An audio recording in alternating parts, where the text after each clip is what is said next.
एक मिनट, घड़ी तो पहनी नहीं। हाँ, पीछे दीदी को छुपा लेता हूँ। छुपी कि नहीं छुपी? हाँ, वरना तुम लोग मेरे को नहीं देखोगे, तुम लोग दीदी को देखोगे और फिर मेरे पे ध्यान नहीं जाएगा, फिर तुम्हारा इंग्लिश का पेपर अच्छा नहीं जाएगा। तुम समझ रहे हो?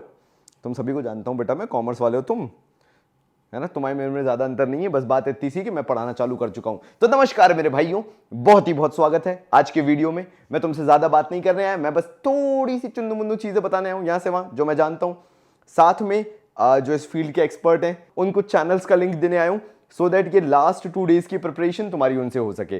तो बिना किसी देरी के वो 5 टिप्स शुरू करते हैं जो तुम्हारी हेल्प कर सकते हैं। मैं थोड़ा सा साइड हो जाता हूं, फिर इंट्रो चालू करता हूं ताकि तुम उसके बाद मेरे पे फोकस करो। पॉइंट नंबर 1 अगर मैं तुम्हें बताऊं, it's all about writing your answers in literature. अब लिटरेचर में हम कमी कहां करते हैं? That is structuring our answers, कि आखिर स्टार्टिंग टू एंड हमारा आंसर कितना प्रिसाइज होना चाहिए, वो हमें नहीं आता है, ऑनेस्टली नहीं आता है। तुम और मैं ये चीज जानते हैं। तो एक्चुअल में ये स्ट्रक्चर करना हुआ क्या, तुम मुझसे पूछोगे। मैं तुम्हें बहुत ब्रीफ में बताऊं, समराइज्ड फॉर्म में बताऊं। लिटरेचर के अंदर अगर आंसर को स्ट्रक्चर करने की बात की जाए, it is just about the right way of story telling. और अगर तुम्हें वो स्टोरी टेलिंग पार्ट आ गया तो तुम्हारे आंसर्स हमेशा परफेक्ट होंगे।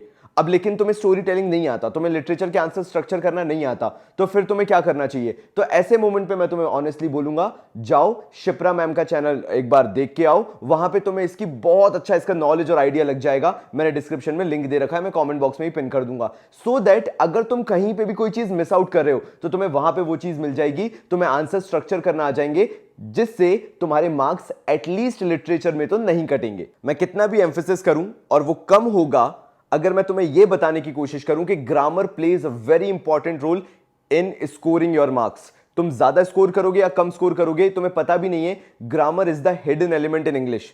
आई नो तुम्हें पता तो होगा, बट कभी ऐसे सामने नहीं आया कि हाँ यार ये बात तो सही है। Let me explain how.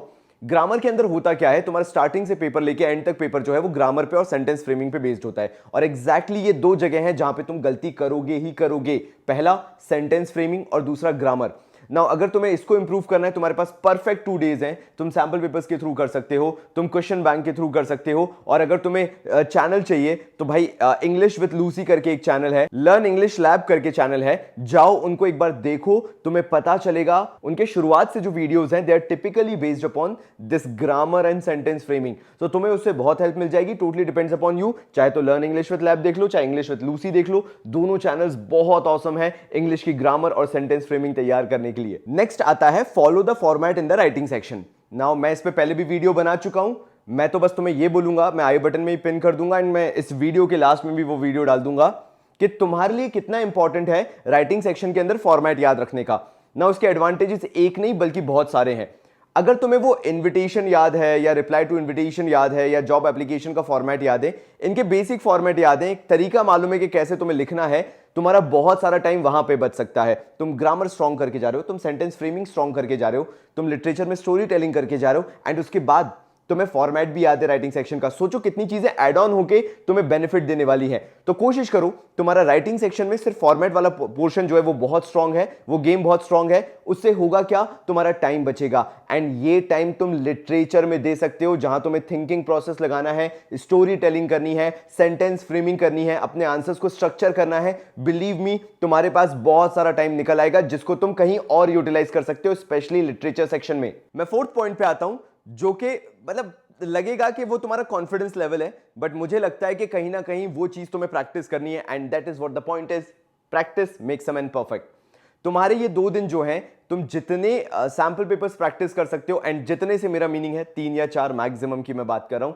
अगर तुमने 3 से 4 सैंपल पेपर्स भी प्रैक्टिस कर लिए, तुम्हें बहुत अच्छे 2 आइडियाज लग जाएंगे इसके अंदर। पहला आइडिया होगा कि आखिर इस बार का पेपर पैटर्न क्या आने वाला है, लैंग्वेज क्या आने वाला है, किस तरीके के क्वेश्चंस आने वाले हैं। That is the first point. The second point is, तुम जब एग्जाम हॉल में बैठे होगे and when you have to write the answers, तुम फैमिलियर फील करोगे।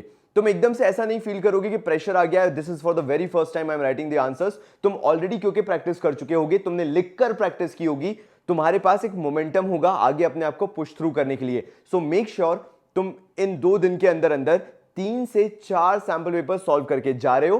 सो दैट वहां पे जाके तुम एक स्ट्रेंज फीलिंग सी ना आए कि okay this is the very first time I am going to write the answers, मेरे आंसर्स सही होंगे या नहीं होंगे।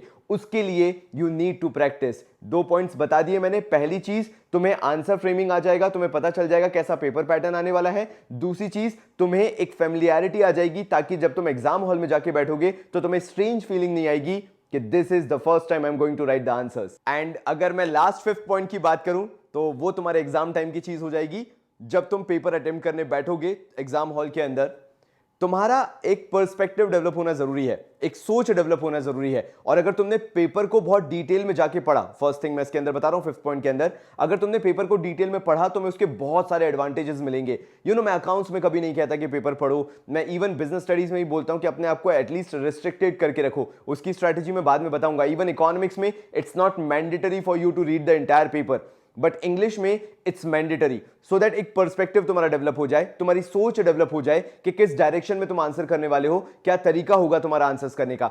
सेकंड चीज आ जाती है कि तुम्हें पूरा पेपर पैटर्न समझ में आ जाता है, तुम्हें यह समझ में आ जाता है कि कौन सा सेक्शन तुम पहले अटेम्प्ट करोगे, कौन सा सेक्शन बाद में अटेम्प्ट करोगे। बिकॉज मैं बहुत सारे कमेंट देखता रहता हूं यार चैनल पे, एंड काफी लोग बोलते हैं कि अनसीन पैसेज बहुत ईजी होता है, कई लोग बोलते हैं राइटिंग सेक्शन बहुत ईजी होता है, कई लोग बोलते हैं लिटरेचर सेक्शन बहुत ईजी होता है। सबका अपना फोटे, सब अपने अपने चीज में एक्सपर्ट है, जो उनको करना अच्छा लगता है। तो तुम ये कोशिश करो कि जिसमें तुम एक्सपर्ट हो, पेपर पढ़ने के बाद तुम उसको पहले अटेम्प्ट करो। Completely depends upon you. इसकी एडवाइस लोग दे सकते हैं, करना तुम्हें है। नाउ लास्ट थिंग अगर मैं इसमें बोलूं, तुम्हें पूरे पेपर में पता चल जाएगा कि इजी, मॉडरेट और डिफिकल्ट क्या है पोर्शन पेपर का, एंड तुम उसको अकॉर्डिंगली अटेम्प्ट कर सकते हो। मैंने काफी लोगों को देखा है, ये मैं एक बहुत क्लेवर एडवाइस लास्ट में देके जाना चाहता हूं। मैंने काफी लोगों को देखा है, they do the easy, moderate, difficult. जब मैं बोल रहा हूं they do the difficult portion first, because वो उन्हें स्ट्रेंथ और कॉन्फिडेंस देता है शुरुआत में, बिकॉज वो फ्रेश माइंड जा रहे हैं। तो अगर डिफिकल्ट पेपर अटेम्प्ट कर रहे हैं, शुरुआत में डिफिकल्ट पोर्शन अटेम्प्ट कर रहे हैं, तो वो उन्हें स्ट्रगल करने का उतना मौका देता है। एंड जब वो by the end of the exam easy portion पे पहुंचते हैं तो उनके लिए पूरा पेपर एंड करना बहुत आसान होता है। काफी लोग वाइस वर्सा करते हैं, वो ये सोच के कि इजी पोर्शन उनका स्ट्रांग है, पहले उसको पूरा निपटा लेते हैं, scoring the maximum in easy portion, and जो डिफिकल्ट पोर्शन है अगर वो छूट भी जाता है उनसे, या अगर नहीं भी बनता है तो लेट इट बी, वो लास्ट के लिए रखते हैं। Completely depends upon you. मैं तो तुम्हें एक अगेन पर्सपेक्टिव दे रहा हूं कि तुम्हें सोचना कैसे, तुम्हें अटेम्प्ट कैसे करना है। So totally depends upon you मेरे भाइयों। तुम्हें कैसे करना है ये तुम्हारे ऊपर है। मेक श्योर तुम्हारा क्वेश्चन पेपर बहुत अच्छे से तुम करके आ रहे हो, एग्जाम अटेम्प्ट बहुत अच्छे से करके आ रहे हो, एंड जो मैंने चैनल्स तुम्हें दिए हैं डिस्क्रिप्शन में उनको फॉलो करना मत भूलना, तुम्हें उससे बहुत फायदा मिल सकता है। तो तब तक के लिए बहुत सारा प्यार और धन्यवाद।